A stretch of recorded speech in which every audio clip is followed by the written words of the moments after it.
Bonsoir, bienvenue à l'émission Tournant, émission chrétienne qui a jeté son dévolu sur les débats de la doctrine chrétienne. Dans le livre de Joël 2 au verset 28, Dieu dit qu'il répandrait son esprit sur toute chair. Bien entendu, il s'agit de la chair aussi bien des hommes et des femmes. Cette promesse s'accomplit dans le livre des Actes des Apôtres au chapitre 2, où les 120 disciples qui étaient dans la chambre haute furent baptisés du Saint-Esprit. Le fait que l'effusion du Saint-Esprit ait été répandue donne-t-il accès aux femmes de prêcher l'Évangile? En d'autres termes, les femmes sont-elles appelées à exercer les ministères contenus dans Éphésiens 4, 11? Ce soir, nous allons débattre avec le révérend Francis Tinona de la question de l'appel au ministère des femmes. Pasteur Francis, bonsoir. Bonsoir. Croyez-vous au ministère des femmes? Je n'y crois pas. Pourquoi? Simplement parce qu'à mon avis, cela est complètement antiscripturaire. Mais dans le passage que je viens de citer tout à l'heure, donc de Joël 2, 28, Dieu dit qu'il devait répandre son esprit sur toute chair. Et par toute chair, j'entends la chair des femmes, des hommes, puisqu'il dit que les jeunes filles prophétiseront et les vieillards auront des songes. Pasteur Francis, est-ce que ce n'est pas cette écriture qui donne accès aux femmes aujourd'hui de monter en chair? Nous pouvons reprendre l'écriture elle-même, regarder de plus près ce qu'elle dit. Et commençons tout de suite par lire ce qu'il est dit dans Joël chapitre 2, donc à partir du verset 28 jusqu'à 29, il est dit « Après cela, je répandrai mon esprit sur toute chair. » Nous entendons clairement par esprit l'Esprit de Dieu, c'est-à-dire le Saint-Esprit. Le Saint-Esprit, ouais. Quoique dans l'Ancien Testament, il n'était pas encore connu sous le label Saint-Esprit. On appelait cela l'Esprit de l'Éternel, l'Esprit de Jéhovah, l'Esprit de Dieu. Mais dans le Nouveau Testament, il sera connu sous son appellation Saint-Esprit, ce qui veut tout simplement dire Esprit Saint, en d'autres termes, un esprit qui est saint, un esprit dans lequel il n'y a aucune corruption, ni trace de corruption. Je répandrai mon esprit sur toute chair. Vos fils et vos filles prophétiseront. La Bible est précise et les mots sont minutieusement choisis. Vos fils et vos filles, vos fils et vos filles, fils et filles à vous, enfants d'Israël, prophétiseront. Et on dit qu'ils vont prophétiser et non pas qu'ils vont prêcher l'évangile. Ils vont prophétiser. Prophétiser n'est pas la même chose que prêcher. Ce n'est pas la même chose. Je sais qu'aujourd'hui, dans l'esprit de beaucoup de prédicateurs, ils pensent que prophétiser, c'est prêcher. Ce n'est pas cela. Et pourtant, lorsque quelqu'un est en train de prêcher, il peut arriver qu'il lâche une prophétie. Ça peut arriver. Mais la prédication n'est pas la prophétie. Ce n'est pas la même chose. Prêcher est différent de prophétiser. Vous voyez, c'est bien précisé ici dans l'écriture. Mais pasteur Francis, pourquoi vous pensez qu'il y aurait un mal quelconque pour une femme consacrée à Dieu de prêcher l'évangile? Alors, signifiant d'abord qu'à propos des fils et filles dont on parlait ici, physiquement parlant, donc de façon directe, il s'agissait donc des enfants d'Israël. Par ricochet, ça touche aussi l'Église des nations parce que l'Israël spirituel aujourd'hui, c'est l'Église. Maintenant, pourquoi? Pour revenir à votre question, pourquoi une femme entièrement consacrée à Dieu ne doit pas prêcher l'Évangile? Eh bien, il faut donc repartir à l'histoire de la femme, tout au commencement, dans la Genèse. Nous allons dans Genèse au chapitre 3, regardez ce qui se passe donc quand la femme apparaît sur la terre. Genèse 3, je prends d'abord le verset 12. Ensuite, je prendrai le verset 17. Au verset 12, il est dit, « L'homme répondit à l'Éternel, « La femme que tu as mise auprès de moi m'a donné de l'arbre et j'en ai mangé. » La femme... C'est donc Adam qui parle. C'est Adam qui parle à l'Éternel. Oui. « La femme que tu as mise auprès de moi m'a donné de l'arbre et j'en ai mangé. » Qui pousse l'homme à l'acte, un acte que l'Éternel va vraiment désapprouver? C'est la femme.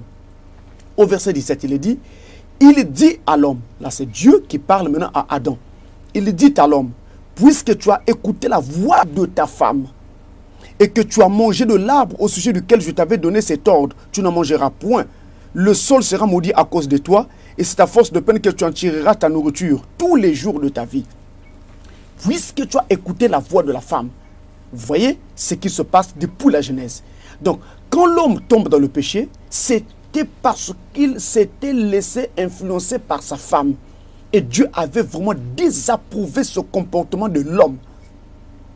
comportement qui se répète aujourd'hui parce que dans nos églises modernes, on voit des prédicateurs modernes et à l'esprit déjà marqué au fer rouge qui laissent donc les femmes prêcher l'évangile.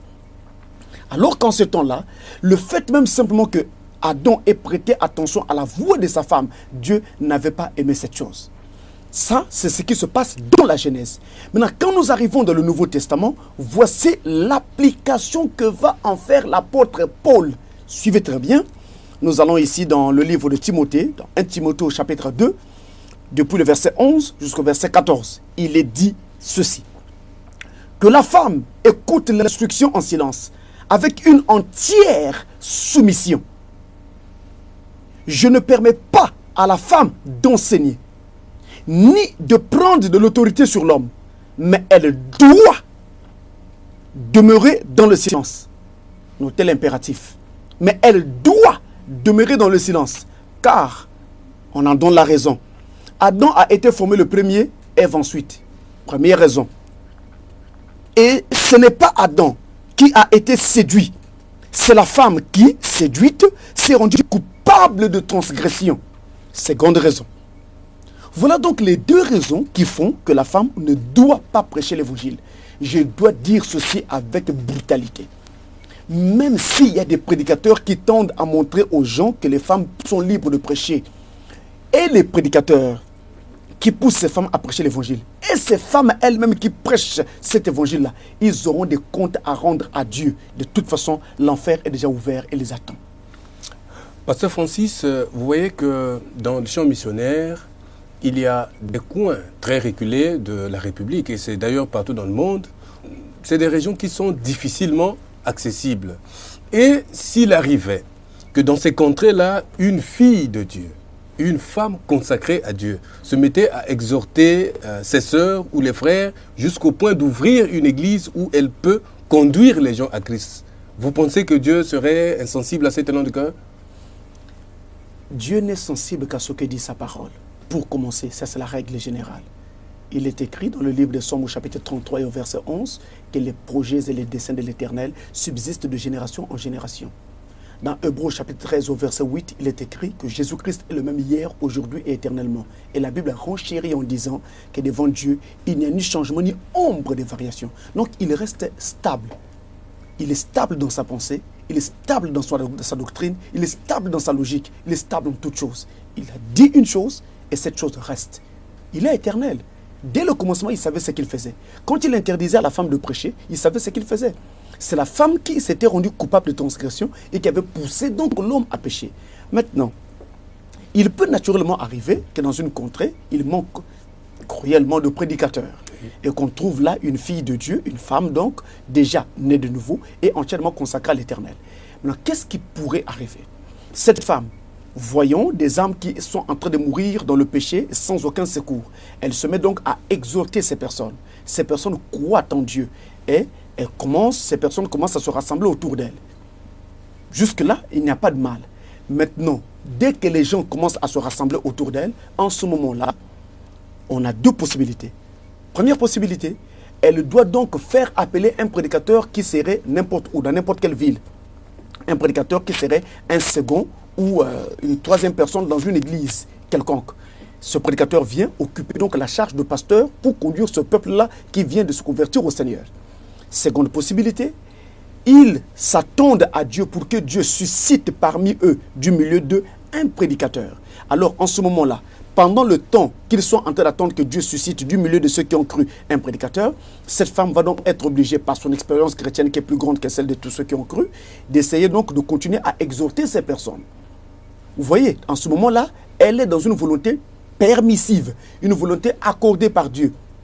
Mais dès que l'homme choisi par Dieu se sera levé, elle doit s'asseoir. Si maintenant elle veut être toujours conducteur du peuple en ce moment-là, là, elle sort de la volonté de Dieu et c'est un chaos.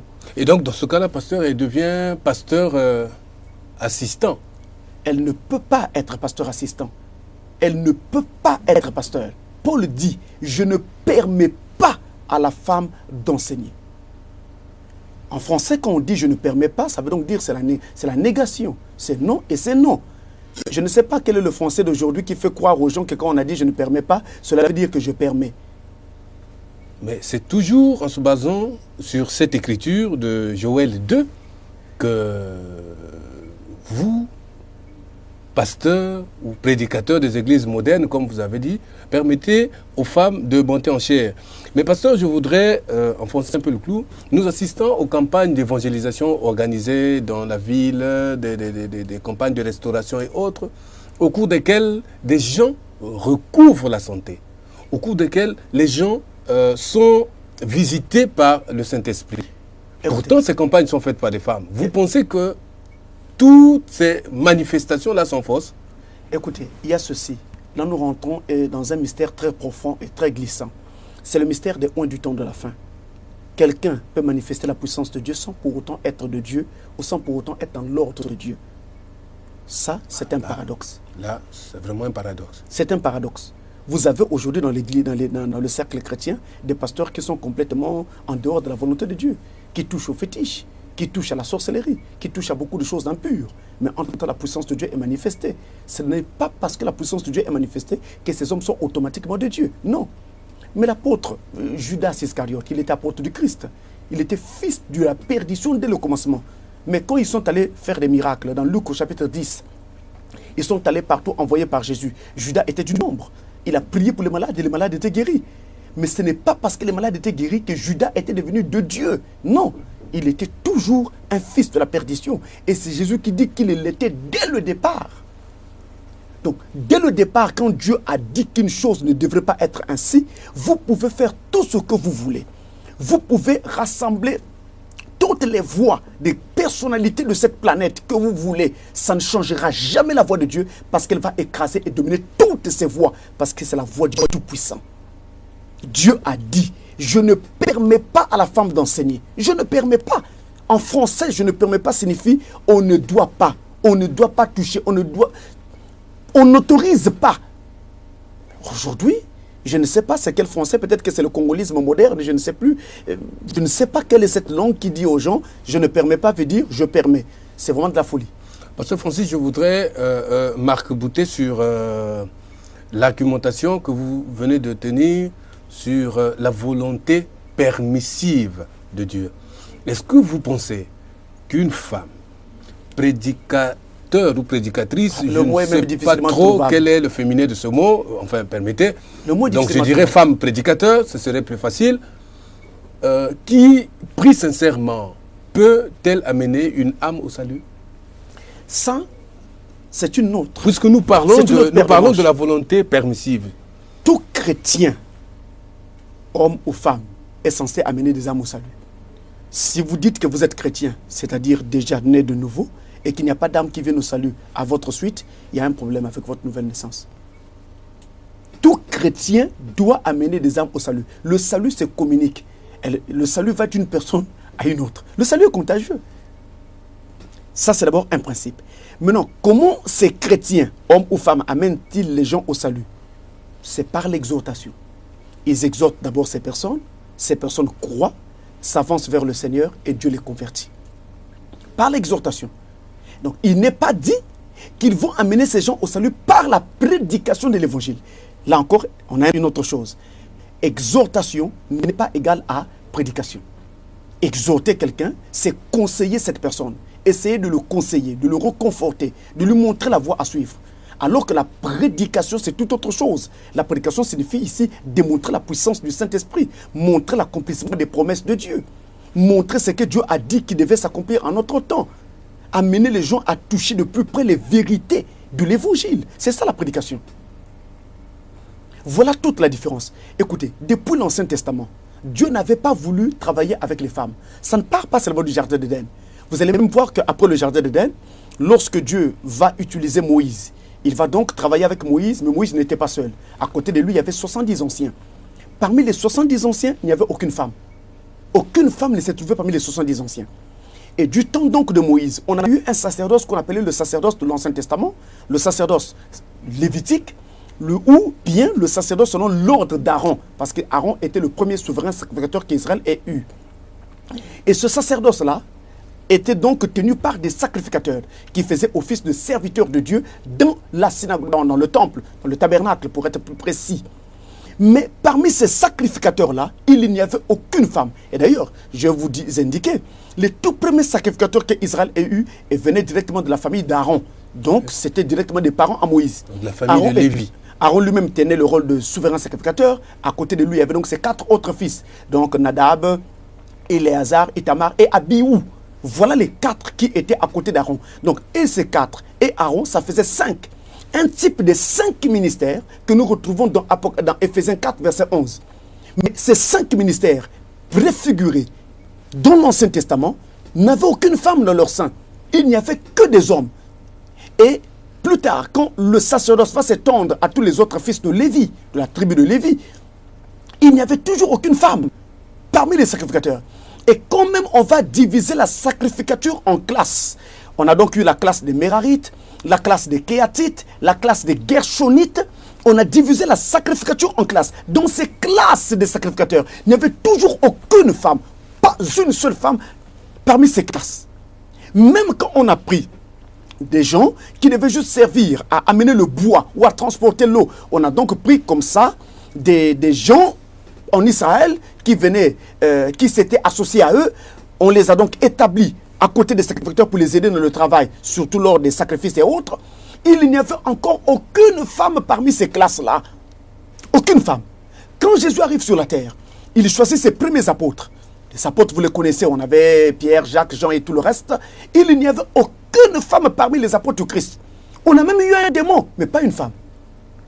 On a eu un démon parmi ces gens, c'était Judas. Les démons, oui, mais les femmes, non. Vous comprenez? Jésus lui-même dit que c'est moi qui vous ai choisi, vous les 12. Et l'un de vous est un démon. Donc les démons étaient acceptés, mais pas les femmes. Dieu ne préfère même avoir affaire à un démon plutôt qu'à une femme. En d'autres termes, Dieu préfère avoir affaire à un prédicateur qui est faux, parce qu'il est démoniaque, parce qu'il est satanique, parce qu'il est occultiste, parce qu'il est sorcier, parce qu'il touche aux fétiches, plutôt que d'avoir affaire à une femme. Pourquoi? Parce que ce prédicateur-là, d'abord c'est un homme, il remplit les conditions. Par là, pour avoir un ministère, alors il est en ordre avec Dieu de ce point de vue-là. Maintenant, son côté satanique, son côté sorcier, son côté, comment vous appelez ça, totem, je ne sais pas quel adjectif vous pourrez utiliser à ce sujet, eh bien c'est quelque chose qui le regarde lui et Dieu. En ce moment-là, Dieu le jugera pour ça. Vous voyez? Donc, Dieu n'a pas utilisé de femmes même à l'époque de Jésus. Et notez une chose, Jésus était la parole. Jean chapitre 1, verset 1. Au commencement était la parole était avec Dieu, et la parole était Dieu. Verset 14, et la parole a été faite chair. Jésus était la parole. Lui qui était la parole, le modèle même par excellence, en venant, il aurait dû au moins prendre une femme parmi ses apôtres. Ça nous permettrait de savoir, à nous autres qui devaient vivre dans des temps plus reculés comme ces temps actuels, de prendre une femme dans le diaconat, une femme dans le pastorat, une femme peut-être pour être missionnaire. On aurait vu que non, on trouve au moins un exemple quelque part dans le modèle même que nous suivons, qui est Jésus. Mais il n'y en a pas. Comprenons donc que toute doctrine qui consiste aujourd'hui à élever des femmes en tant que pasteurs, c'est une doctrine diabolique, amphirique. Il y a une autre chose. Est-ce que vous avez remarqué que dans toutes les églises où les femmes sont pasteurs, ces femmes-là sont en général les épouses des pasteurs de ces églises? C'est vous qui le constatez. Hein? C'est un constat général. Et tout Ponténégré qui me suit maintenant sait que je dis la vérité. Pas à 100%, à 120%. C'est la vérité. Ce sont les femmes des prédicateurs.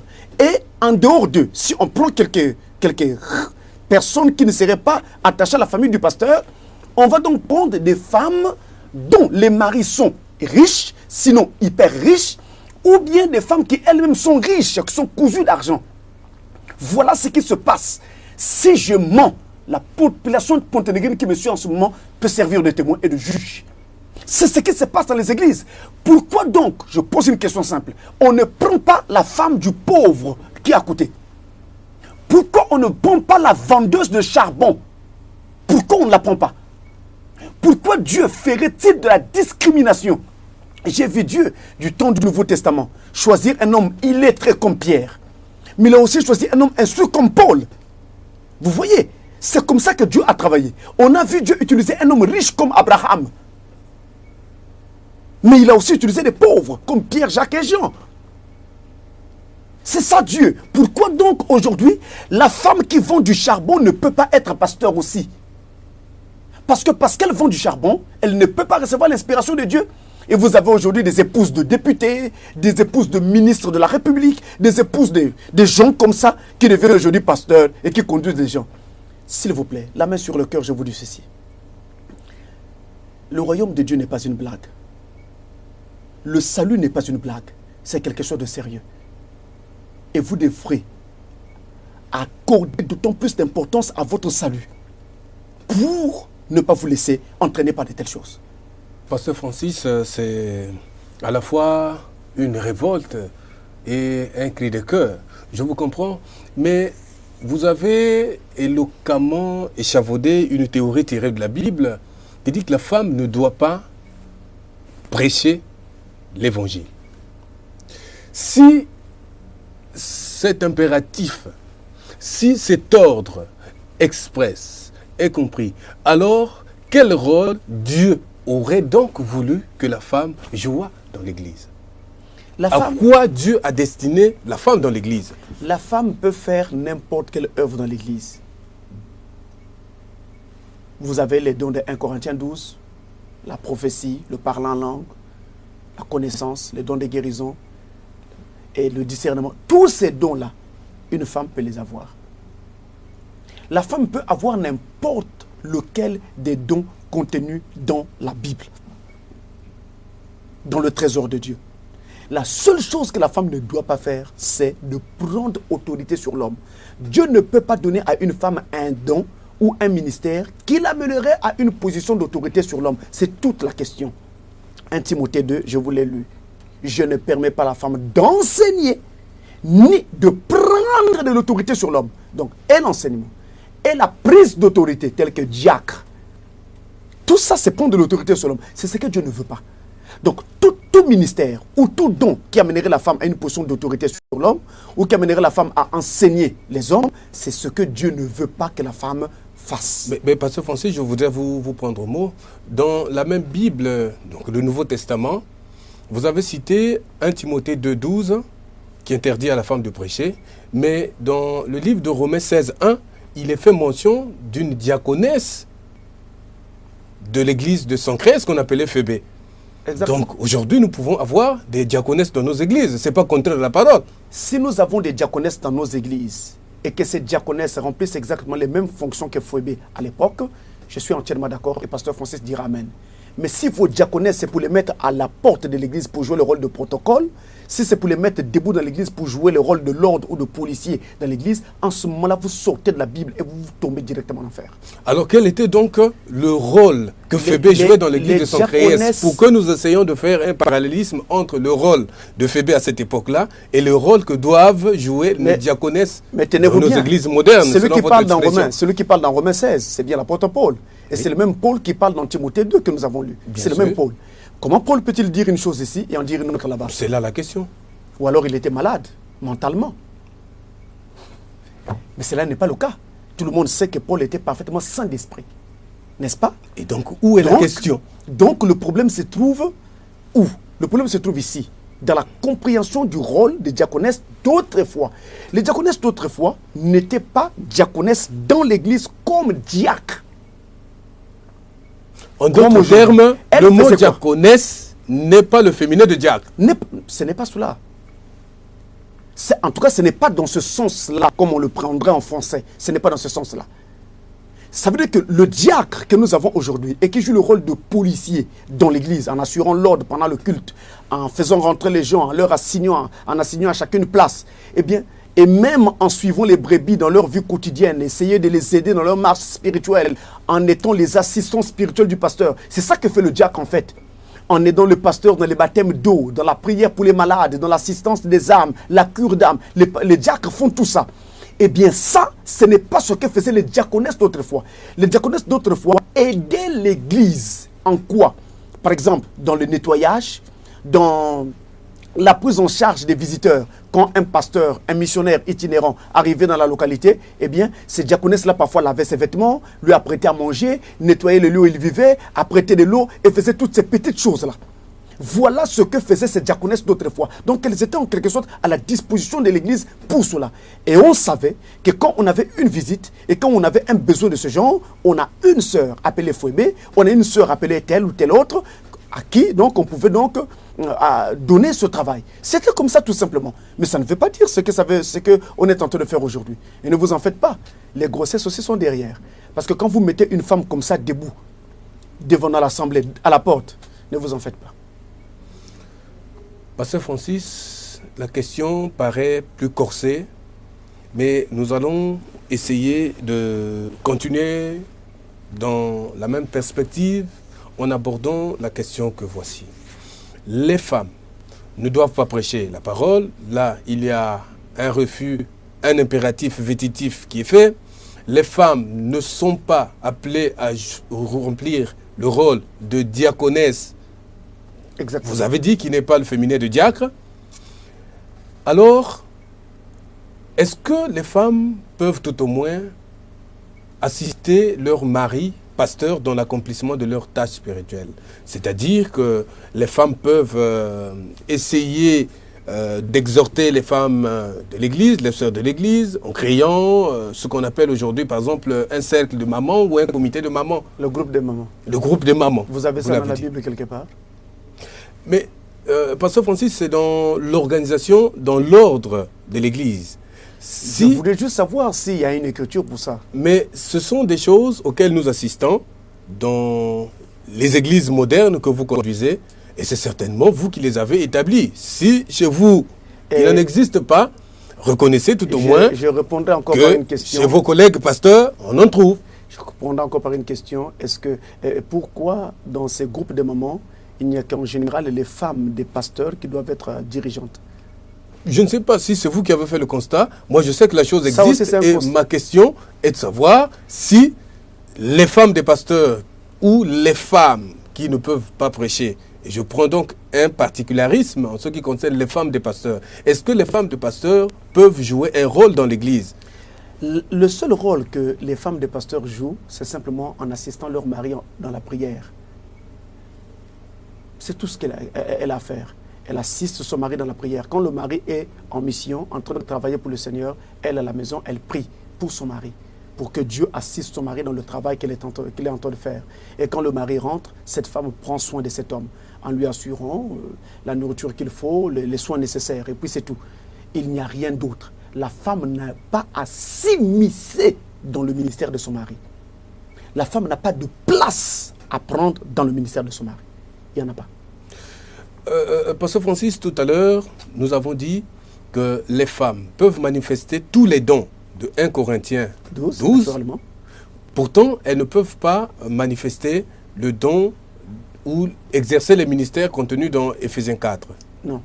N'est-ce pas?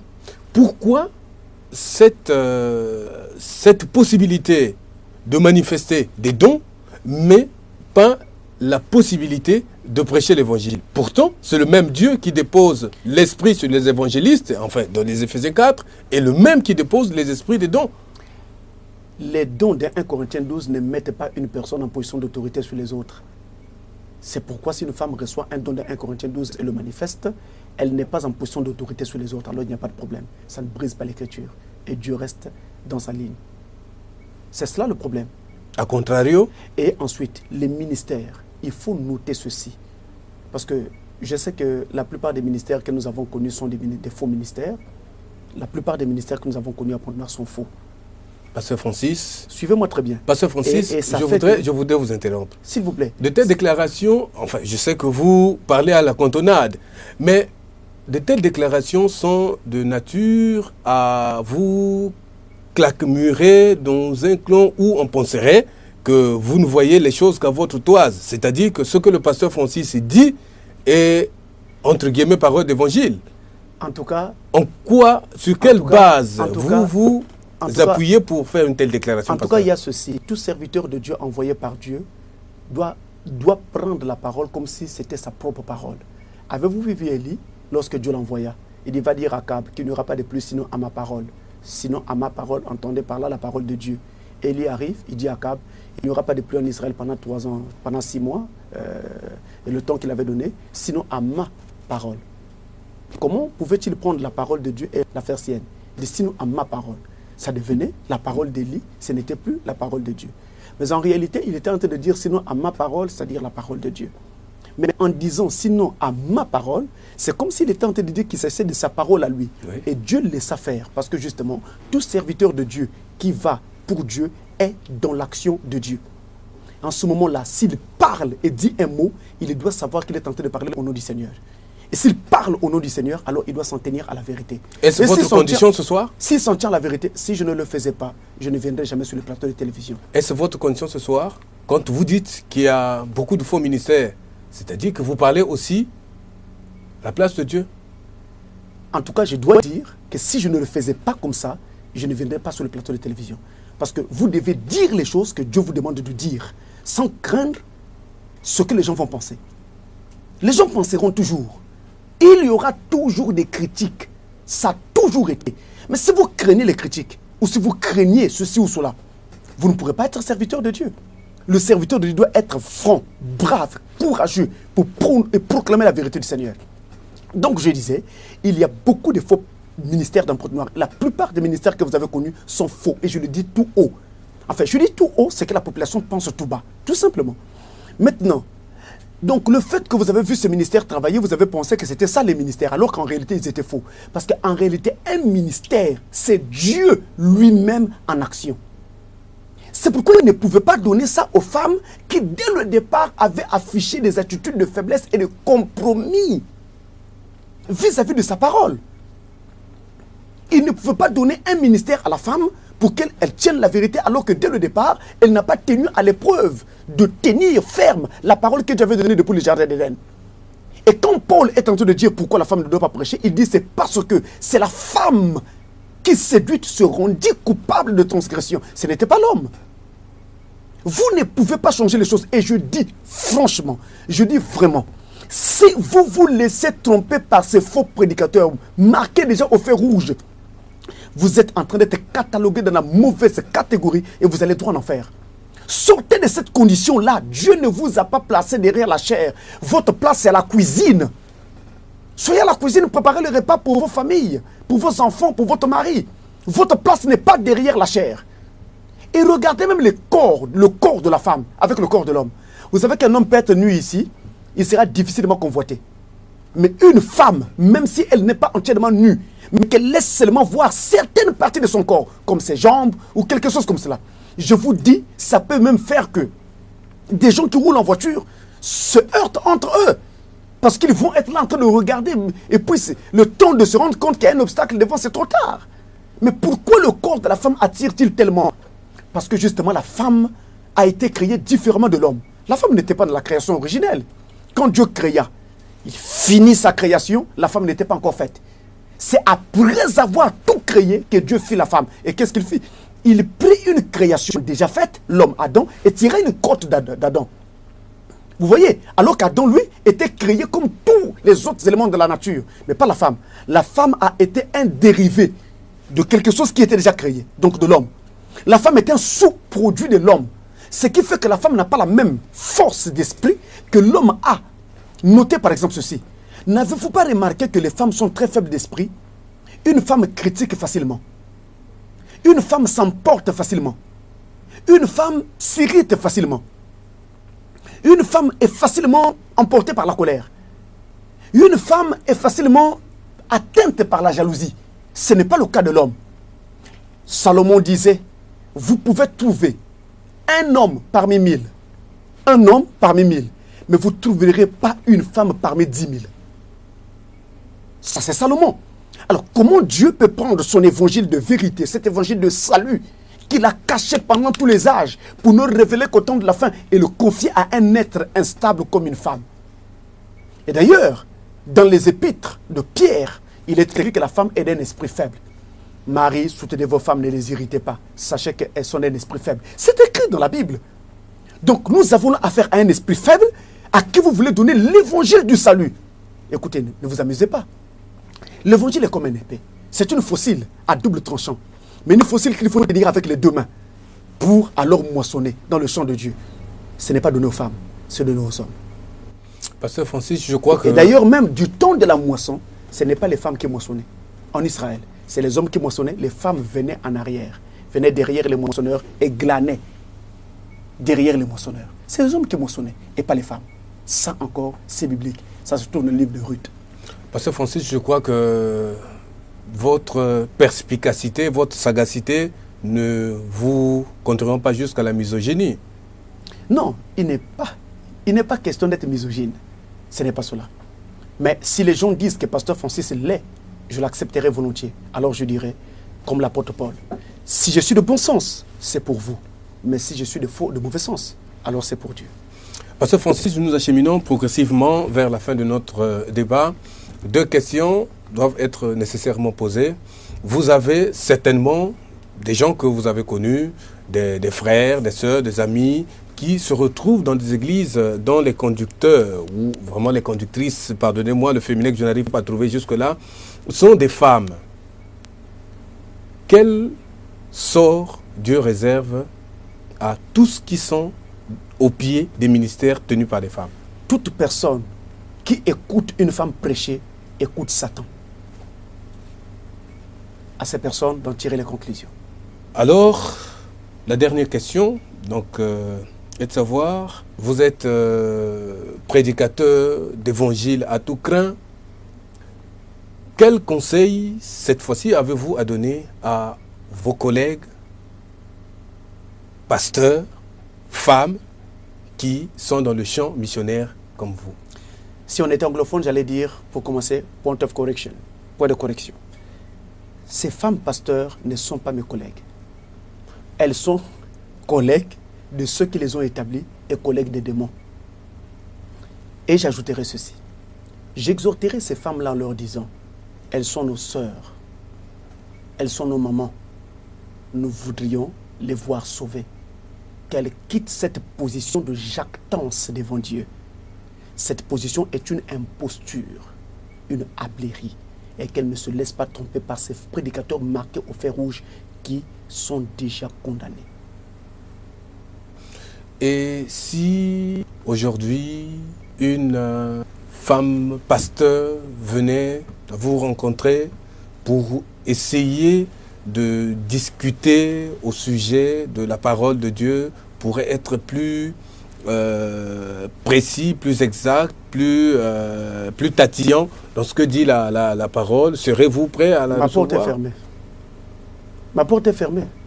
Je ne traite pas avec des choses anti-scripturaires. C'est anti-scripturaire et là je suis catégorique. Ma porte est fermée, je ne peux pas accepter ça. Ça reviendrait à soutenir le mal.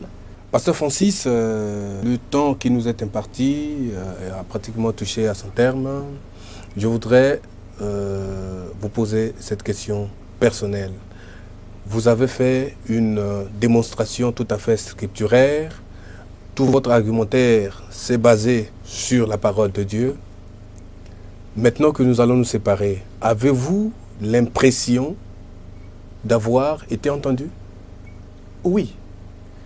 Je sais que j'ai été entendu par les filles de Dieu et les fils de Dieu qui sont malheureusement conduits par des femmes.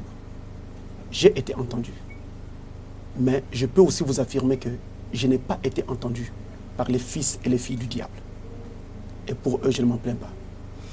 Pasteur Francis, merci d'avoir répondu à notre invitation malgré vos multiples occupations. C'est moi.